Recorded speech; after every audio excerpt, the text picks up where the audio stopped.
This entitled mom lets her kids go wild and has absolutely no control over them. Even worse, when they're over someone's house for a party, she helps her kid get access to this teen's room, and what little remains of the room will leave you shocked. Happy birthday if today's your birthday, and on with the show.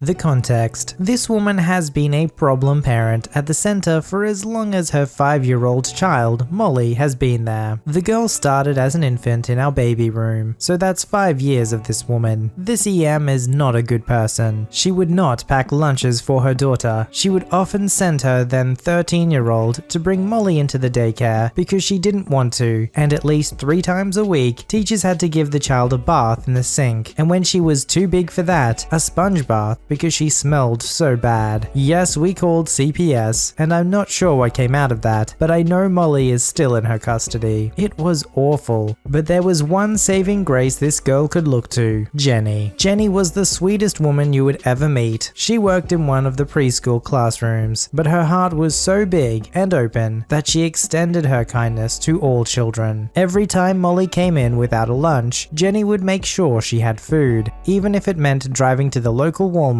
or county fair to get her a sandwich. Eventually, Jenny began to bring in food personally for Molly because Molly's EM never packed her lunch. Jenny died suddenly and unexpectedly in 2019. She was young, just barely over 30. EM kept bringing Molly in without lunches, and up until the virus hit, it was an ongoing battle that finally came to a head yesterday. Molly came in at 10:30 yesterday, which was too late for breakfast. In the preschool classrooms, we kept them on a schedule, and breakfast ends at 8:30, while they get snack at 10. Molly had snack and lunch started at noon. When the teacher opened her lunchbox to prep her food at lunch, she noticed there was breakfast in there. She decided politely to remind Molly's mother that breakfast ends at 8:30, and if she was planning to bring her in later, to please have her eat before she comes in, because things are already in full swing in the classroom. This was done via a childcare app that we use to communicate with parents. Well, EM did not like that and called the center screaming at our assistant director, AD. This lasted for 10 minutes, and the pregnant AD came into my room, the infant room, angry about all this. She cooled down and went back to her office. The offices are right next to my room, so I was being somewhat nosy and listening in. EM came to pick Molly up, effectively pulling her from the center. There she got to shouting at the AD. Wouldn't you be upset if they weren't feeding your baby? Wouldn't you want justice and people held accountable? That's when the director stepped in and told the AD to check on the other classrooms. Translation: you don't have to freaking listen to this, I'll handle it. D then followed up with, personally, I would make sure that my child ate breakfast before bringing her in. AD left at that point. EM was throwing a fit about how she didn't like the teachers here, how she thought Tiana, the preschool teacher for the 4 or 5-year-olds, was a raging fitch, and how she didn't like her since the beginning, and how a lot of parents pulled their kids because of her. Thing is, she was confusing Tiana with Tessa, the younger preschool teacher for the 3-4-year-olds. Tessa is admittedly a strict woman, but her strictness was countered with kindness and positive reinforcement. EM is so out of touch with her daughter's providers that she never even got to meet Tiana. Finally, she delivered the zinger everyone knew was coming, but hopes she had enough class to refrain from saying, "You stopped doing the food program when Jenny died. I think you're just too selfish and cheap to honor her memory to continue it." To which D finally stood up and said, Jenny was the food program. She bought that food for Molly out of her own pocket with her money that she earned caring for the children here. The reason this so-called food program stopped was because Jenny died. To which EM doubled down and said, "Well, why wouldn't you continue to buy food for the children in her honor?" Because we do not have the budget to allocate funds for a food program. In addition, in our handbook, it states that we are only to provide snacks. We would need a whole other set of clearances and regulations to start serving food here like a cafeteria. "But you did it when Jenny was here." The argument continued back and forth like that until finally, D basically said that this was the second outburst that EM had, and they could no longer accept Molly at the center with this continued behavior. EM, needing to get the last word in, finished with, "Fine, I don't want to send my my child to a place that starves her. Then she left with Molly. My heart breaks for the child, but there's not much else to do. I just can't believe how classless you have to be in one argument to bring up a beloved, saintly person like Jenny, and then basically insinuate that our wonderful AD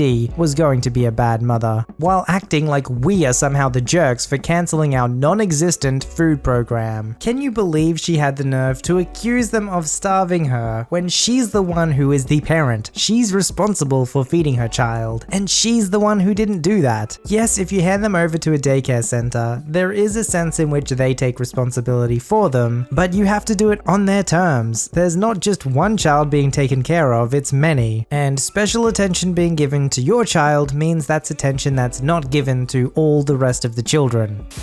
I'm very proud of my room. I enjoy interior decorating, and I spent nearly $1,000 of my own money furnishing it. I really like it, and I enjoy having it. So when an EK comes and trashes it, I'm gonna be ticked. So here's the setting before the big event went down. I am Indian, and my family is very religious, so we like to throw large parties and ceremonies to our gods, and we usually invite a lot of people. So this was one of those ceremonies that took place about a month before the pandemic. The ceremony, which usually takes about 5 hours, so me and my family are all tired, had just finished, and the party portion of the night was getting started. Most of the people had arrived and had sat through the ceremony, except for the entitled family. Now this entitled family, they're just the worst. My EA is a big gossip and is rude to everyone. My EU always makes rude jokes about my weight and mental health issues. I have OCD, anxiety, and depression. And the EK is super hyper and always throws a fit if you don't give him what he wants. Now they have just arrived, which not many were excited about. Now here's what happened. As they enter, EK barges into the house without taking off his shoes, which is very rude in Indian households, and then starts running up the stairs. As he's running, I realize I didn't lock my door. I was freaking out because I wouldn't be able to make it upstairs before him, because the house was packed and he was much faster. Luckily, F was upstairs and our eyes met, so he instantly ran into my room and locked it behind him. Once I got upstairs, EK was banging the door and screaming, "Let me in!" F through the door. "No, you'll break everything." "No, I won't. You guys are super mean." Dude, calm down. My grandma is sleeping in there, so you can't go into my room. I lied to get him to stop. EK screams and runs downstairs. After that encounter, I thought this would be the end of it, but I was sorely mistaken. Jump to 2 hours later, and we are all in the basement eating, when EK runs downstairs crying. I run towards him while he's running towards his parents and my parents. I thought he was gonna cry again about me not letting him in. EA sees him crying. "What's wrong? Are you hungry?" "No, I have a boo-boo. I stubbed my toe." Me confused, thinking it was about my room. "How did you stub your toe?" "One of your books poked me." This confused me even more. All my books are in my room, so I didn't understand how one of my books could have hurt him. Then I began to think the worst. I immediately ran from the basement and upstairs. The door was partially open, and as I walked in, my worst fears became real. My room was destroyed, and when I mean destroyed, I mean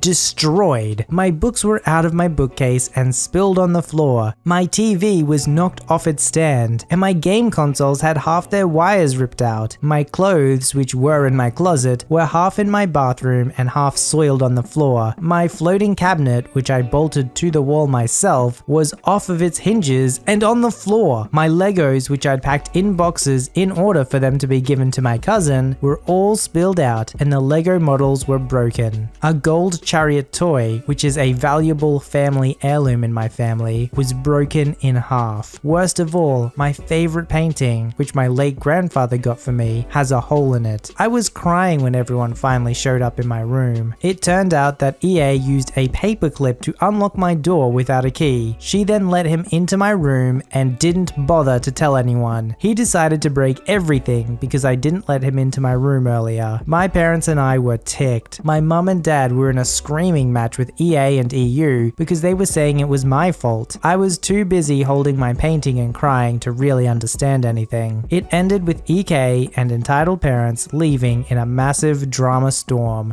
yelling and being annoying. The rest of the night was ruined. Jump to today. My floating cabinet still hasn't been fixed, and I ended up having to clean the whole room by myself. I still have my pain thing with the hole, because anything that will remind me of my grandfather is fine. EU ended up paying us $2K to not sue them for damages, and he felt bad. EA ended up getting kicked out of our community of about 20 families in our area. EK still sucks, no change with him. When you're still living at home, yes, you can use the living room and kitchen, but really, your room is the only sanctuary you have. At least, usually it is. That's why he knew that he had to get there and lock his room as soon as possible, because entitled kids have no respect for that. At least the family is no longer invited to the community groups. Disassociation means prevention, and prevention is the best way to fight an entitled family.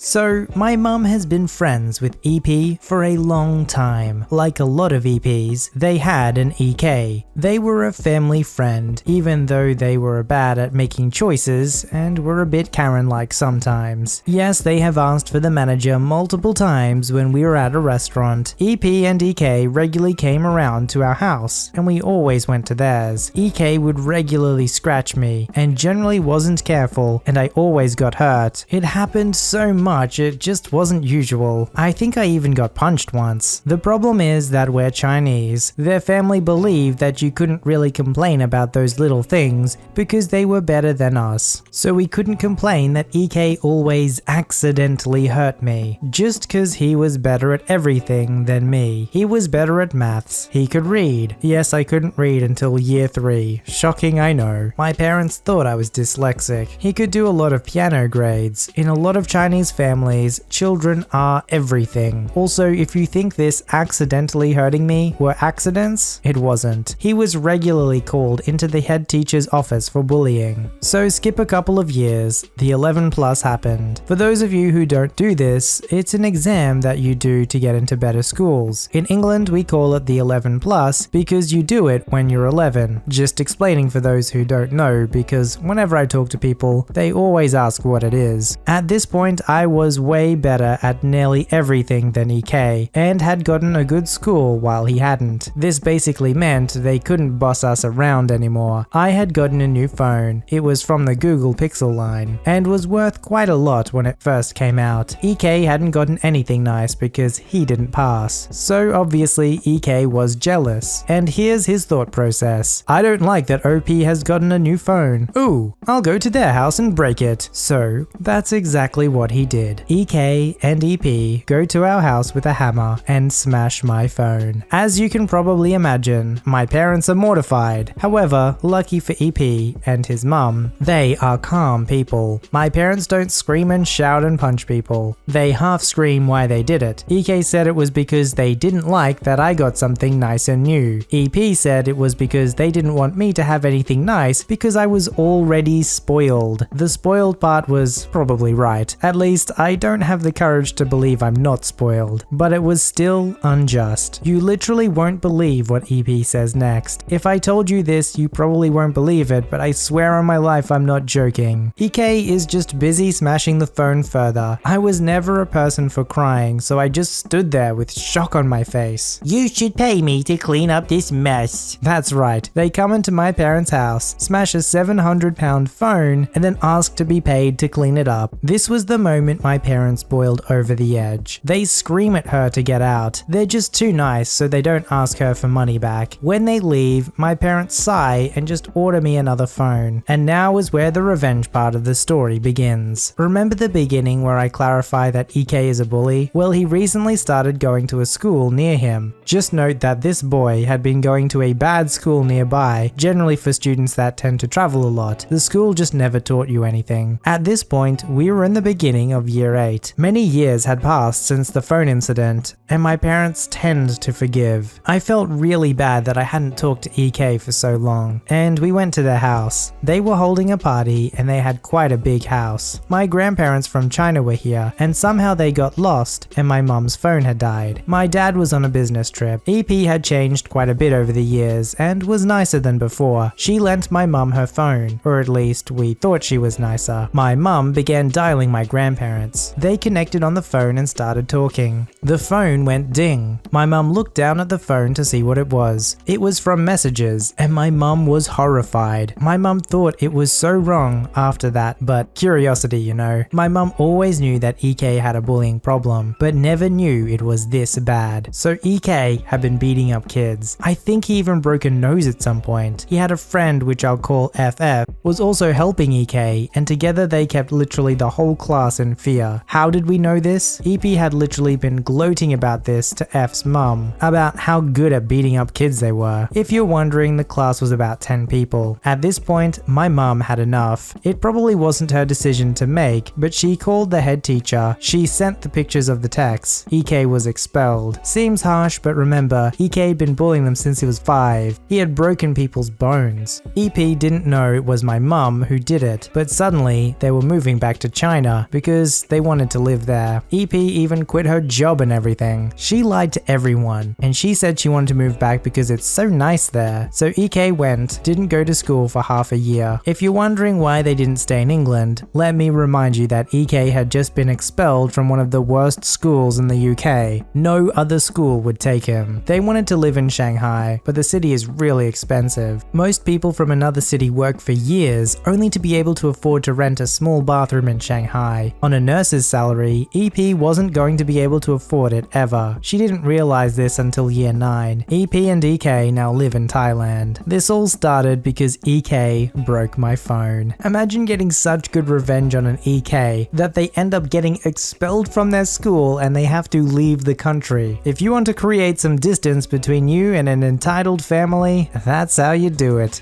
Submit your story to be read on the channel at voiceyherestories@gmail.com and join our Voicey veteran community at r/VoiceyHere. Don't forget to like, subscribe, and hit that bell to never miss an episode. Alright, Voicey veterans, I'll see you in the next one.